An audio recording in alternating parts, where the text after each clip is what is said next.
हरि ओम बेटा।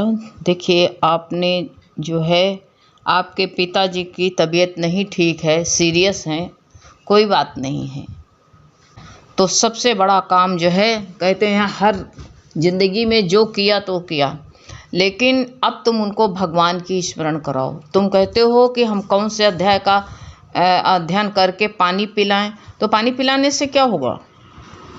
जो नहीं सुनना चाहता है उसको तुम कैसे सुनाओगे?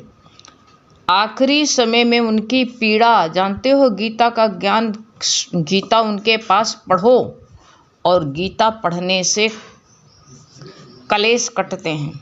आप कह रहे हो कि उनके जो है उनका दुख देखने का, सहने की शक्ति भगवान, तुमको खाली देखना है अपना तो है कि मेरे पिता हैं इसलिए तुम्हें लगता है, सहना तो उनको पड़ रहा है। तुम क्या सह रहे हो? कुछ नहीं सह रहे हो। लेकिन उनके कान के पास में कहो कि पिताजी, जन्म मरण का कष्ट देखिए कितना कठिन होता है।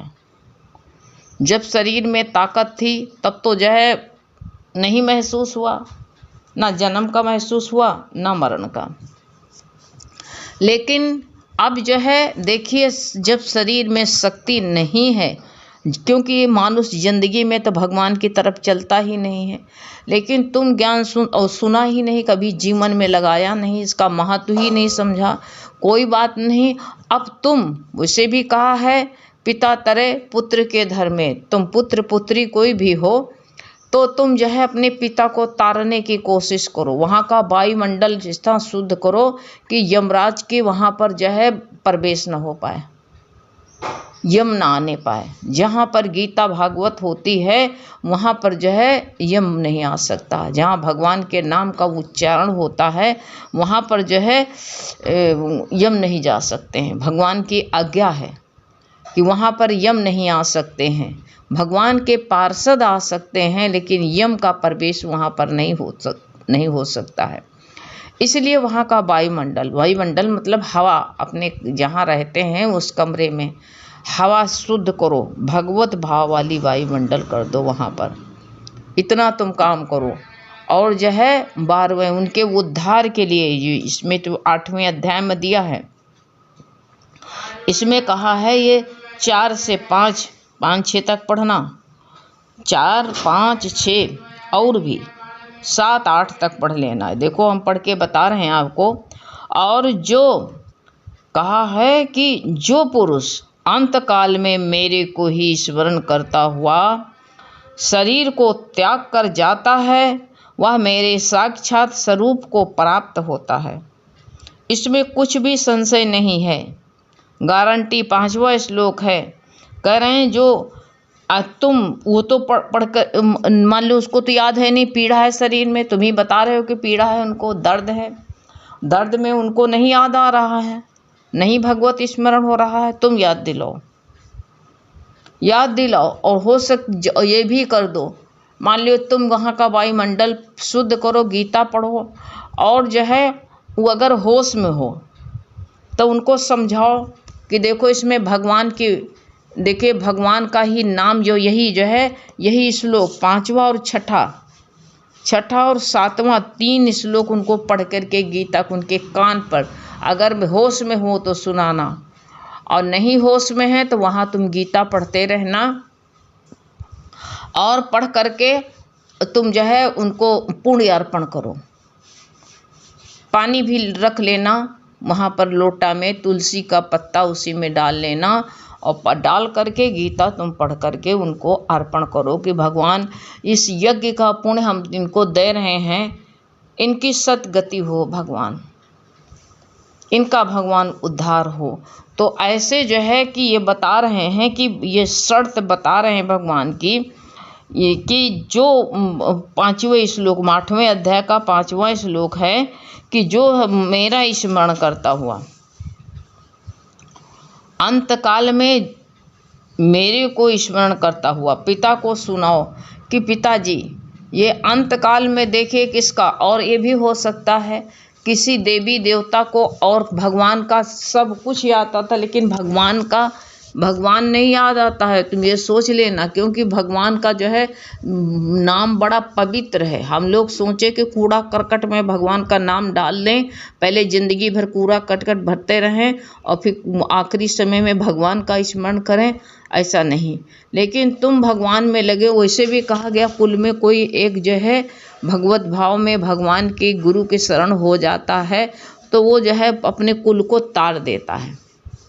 और स्त्रियां तो फिर वैसे भी श्रद्धालु, श्रद्धा की मूर्ति होती हैं, तो इसलिए जो है तुम उनको, और जो है नहीं याद आ रहा उनको, तो जिस देवता की वो पूजा करते हुए, शंकर जी की करते हुए, दुर्गा जी की करते हुए, जिसकी भी वो करते हुए, तो उनको वाली फ़ोटो दिखाओ। इस वक्त फ़ोटो दिखाओ तो हो सकता उनका मतलब अधोगति तो ना जाए, तो हो सकता उनके चित्र देख के, फ़ोटो देख करके कैलेंडर में, तो हो सकता उनको इष्ट की याद आ जाए अपने, जिसकी ज़िंदगी में भक्ति करी।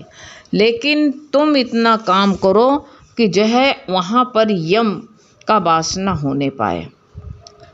वही भगवान जो बता रहे हैं कि इसको पूरा याद रखो कि जो है पढ़ना, यही 8वें अध्याय का 5 से लेकर के 6-7 पढ़ रहे हैं। और जो पुरुष कहते हैं अंत काल में, अंत बताओ, अंत काल में अगर भगवान का स्मरण करते हो, हमारे सामने ऐसी परिस्थिति आई, हमने देखा, मेरा प्यारा एक था, उसको जो है यही, और जो है सत्संग वो ऊपर रहती थी, सत्संग नीचे होता था, और उस दिन को उनका शरीर समझो सूक्ष्म शरीर निकल रहा शरीर से, अंदर से तुरंत प्रेरणा आई, भगवान ने मेरे अंदर डाला कि कहा आज सत्संग चलो, उस वहाँ हो माता जी के कमरे में, सब लोग चल दिए। और वही अब इतना भी नहीं पता था कितनी सीरियस हैं, अच्छी खासी नहा धो के बैठी हुई थी, लेकिन अपने आप ही यही श्लोक निकल आया, कहा इनकी तबीयत नहीं ठीक है। और यही श्लोक निकला कि 8वें अध्याय का 5वां श्लोक, 5वां 6वां तक का यही पढ़ते रहें और बार बार, और यही पढ़ते पढ़ते यही कहा कि जो पुरुष अंतकाल में मेरे को स्मरण करता हुआ शरीर को त्याग कर जाता है, यही बार 2 बार 3 बार श्लोक चला, और बस इसी हाथ पर भगवान ने शरीर रूपी हाथ पर लेटा दिया, और बस उनके मुंह से 3 बार हरि ओम निकला, शरीर त्याग दिया उन्होंने। तो लेकिन वो सत्संग करती थी। पिताजी तुम्हारे सत्संग करते हो चाहे न करते हो, तुम्हारा कर्तव्य बनता है उनको ये याद दिलाओ कि जो है अगर भगवान के पास तुमको जाना है तो अंत काल में भगवान को याद करो, स्मरण करता हुआ शरीर को त्यागो। धोखा ऐसे उल्ट जो है बेहोशी में शरीर को नहीं त्याग करना है, होशो हवास में। अंत काल में जो है तुम आज बहुत लोग कह देते हैं कि अब हम नहीं बचेंगे, अब जो है हम जा रहे हैं, हमारा माफ़ करना। को तो जा तो रहे हो, लेकिन इससे खाली हाथ मत चले जाओ। संसार में आओ तो ऐसे नहीं चले जाना, कुछ ले कर के जाओ। क्या ले कर के जाओ? उनको भगवान का स्मृति करो, भगवान का अंत मुँह से निकालो जबरदस्ती। अजामिल के मुँह से नारायण निकला था तो क्या हुआ था? बैकुंठ चला गया। ऐसे तुम याद दिलाओ, कान में बहुत तेज से हरि ओम कह करके कान पर उनके आवाज़ लगाओ तेजी से। तो वही कहा कि हो सकता है पीड़ा में, भय में किसी न किसी तरह भगवान का नाम निकले। और यही तुम जो है अगर पाठ करना तो सभी अच्छे हैं, 12वां अध्याय पढ़ना, और जो है उनको याद दिलाने के लिए, यही उनका उद्धार करने के लिए 8वां अध्याय है। 8वां अध्याय में यही बताना कि वो जो है अंतकाल में मेरा स्मरण करता हुआ शरीर को त्याग कर जाता है, वह मेरे साक्षात स्वरूप को प्राप्त होता है। वो भगवान ही की तरह भगवान हो जाता है, भगवान के धाम में चला जाता है, तो मेरे स्वरूप को प्राप्त होता है। इसमें कुछ भी संशय नहीं है। ये नहीं कहना कि जो है आज बाद में पाठ करो चाहे ना करो, आज तुम जो है उनको गीता सुना दो, आज उनको जो है गीता सुना करके भगवत स्मृति करा दो बस। अब ये संसार से वो संसार से जा रहे हैं, अब उनके पास तो समय है नहीं, अगर समय नहीं है तो बिना समय कोई क्या कर सकता है। तुम्हारे पास मान लो समय नहीं है तो समय तुम हमारे हाथ में नहीं है तो हम कुछ नहीं कर सकते। समय के रहते सारा काम हो सकता है।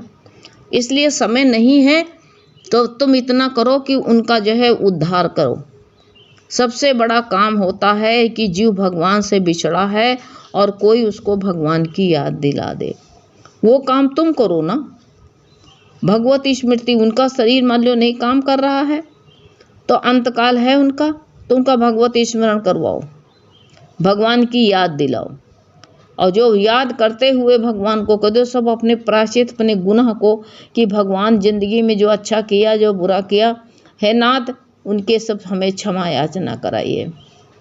और त्याग कर जाता है वह कहते वो साक्षात मेरे स्वरूप भगवान को ही प्राप्त होता है, भगवत धाम में चला जाता है। और इसमें कुछ भी संशय नहीं निकला। 5वां और 6ठा है कि कारण कि हे कुंती पुत्र अर्जुन, ये मानुष अंतकाल में जिस जिस भी भाव का स्मरण करता हुआ शरीर को त्यागता है उसको ही प्राप्त होता है। अब बताओ किसकी, बेटा की, बेटी की, किसकी चिंता। कोई भी कहीं भी मन न लगा के भगवान में मन लगाओ। एक उनसे यही बताओ कि भगवत स्मरण करो, भगवान को याद करो। जो कोई आए उससे कह दो एक बात कहो, भगवान को स्मरण करो, भगवान को याद करो, भगवान को याद करो, उसी को याद करो, परमात्मा के। तो वही बता रहे हैं, इसमें संशय नहीं। और कहते हैं कि हे अर्जुन, हे कुंती पुत्र अर्जुन, ये मानुष अंतकाल में तुम देखो हमारा अंत, हर जितनी भी सांसें हैं सब मेरी आखिरी हैं, वही अंत है। हर सांस का अंत हो रहा है। तो जो भगवती स्मरण करता जाता है, स्मरण भगवान का जाता है, तो वही कहा है कि जो है अंतकाल में जो जिंदगी भर काम किया हो उसी का स्मरण होगा। कोई याद दिलाएगा भगवान की तो तुम्हारा मन दूसरे में फंस, ऊपर से ही ले चलो, कोई बात नहीं, ऊपर से ही जो है कम से कम जो मुंह से निकले, कान में रसायन तो पड़े, ये काम तुम करो। और अंतकाल में कहते जिस चीज़ को तुम याद करोगे, जहाँ तुम्हारा मन होगा वही तो याद आएगा। लेकिन बार बार उनके ऊपर प्रेशर डालो कि भगवान को याद करो। देखो गीता में क्या लिखा है, यही 5वां श्लोक पढ़ना 8वें अध्याय का, और कहो पिताजी देखो इसमें क्या लिखा, भगवान की स्मरण करो, जन्म ये जो है दुख से छुट्टी पा जाओ, जन्म मरण से छुट्टी पा जाओ। बार बार तुम एक काम करना, घर का काम धंधा करो चाहे न करो, इस वक्त उनका उद्धार करो, सबसे बड़ा काम यही है। तो वही कहा जैसा मेरा भाव होता है, जैसा विचार होता है, उसका बार बार स्मरण होता है। वही कहा नहीं, जिंदगी भर कपड़ा चीर चीर के बेचता था, आखिरी समय में भी वही याद आया उसको। उन अपने जो चद्दर ओढ़े था उसको चीर रहा था।